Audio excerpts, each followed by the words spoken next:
Hey, what's up and welcome back po ulit mga ka-sounds. For today's video po natin ay natin tayo sa Kogyo, Antipolo, Rizal.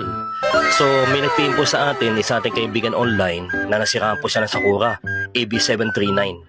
Ang issue po nito ay pangit po ang tunog niya. Kumbaga mabasag po ang tunog niya, magagalgal po ang tunog niya. So kailangan po natin i-check ito. Ayan, binuksan na po natin. At yan po yung laman niya. Mayroon po siyang 8 transistor na malalaki. At mayroon siyang 2 kapasitor. So yan po yung laman ng ating ni-repair ngayon, nasa Sakura 739. So yan po mga ka-sounds, i-repair na po natin. Let's go! A few moments later. So ito na nga po mga ka-sounds, ito po ang aking anak ay sinama ko dito para po ay meron tayong katulong. Siya po pinagbukas ko ng amplifier. So ako naman po ang nagtanggal ng mga volume control. So yan po, tatanggalin po natin isa-isa yan. Ayan po, may problema rin. So papalitan po natin ang brand new lahat na tune controls.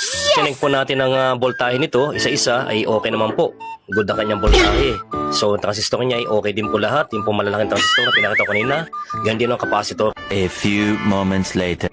So ito na nga po mga ka-sounds, yan po yung ating bagong pinaltan, volume control. Ini-isa-isa po natin na hinangan. Nice. So maya-maya po ng konti ay testing na po natin to. Mga ka-sounds, let's go! A few moments later. So ito na nga po mga ka-sounds, na-repair na po natin. Hindi po natin inaikakabit lahat itong ating ginawa na amplifier. So maya-maya po konti ay kakasa na po natin to. Ayan po, napakaganda po tumunog. At talagang po yung may-ari ay tuwan-tuwa na. At meron na po silang mga gamit yung sa kanilang bahay. So yan po mga ka-sounds, na-repair na po natin dito sa Antipolo City. Yan po yung ating pinagpalitan. Maraming salamat po sa pagsubaybay sa mga video.